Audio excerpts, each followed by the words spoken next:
आज आम कथा हाँ संध्या पूजा समय क्यों सब जिनसर ध्यान देवाक हेब।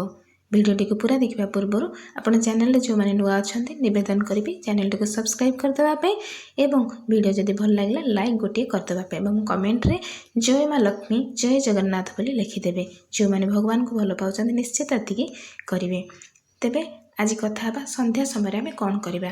संध्या क्या कहुए उत्तम संध्या क्या कहवा। संध्या पूजा सब बेले सूर्यास्तर 10-15 मिनिट पूर्व सूर्यास्तर 15-20 मिनिट समय मध्य करने उचित। यह उत्तम संध्या बोले विवेचना करा जाय थाए।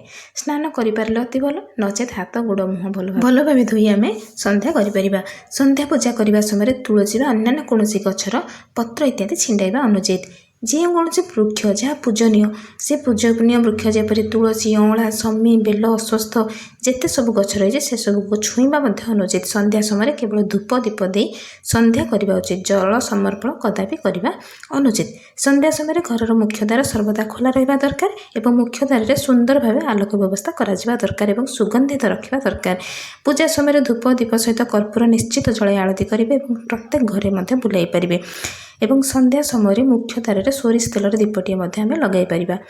संध्या समय आरती करने सहित आम भजन गाईपर आरती गाईपर भगवान जेकोसी मंत्र स्तोत्र स्तुति श्लोक जहाँ भी आम गाँव सकाल पूजा प्रायतः सब हो पारि न था। तेणु संध्या समय सब आम सामिल कर ध्वनि मुद्रण जंत्र मध्यम आजिकल आम एसबू शुणी पारिबा। जो मान पाखे समय कम अच्छे एसबू शुणिपर एसबूर शब्द द्वारा घरे सकारात्मक शक्ति बजाय रही है। या सहित घरे विभिन्न वाद्ययंत्र जपरी घंट घंटी शंख गिनी डंबरू एसबू वाद्ययंत्र बजाई पार। एसबूर ध्वनि द्वारा घरे नकारात्मक शक्ति प्रवेश कर न था सकारात्मक ऊर्जा बजाय रही है।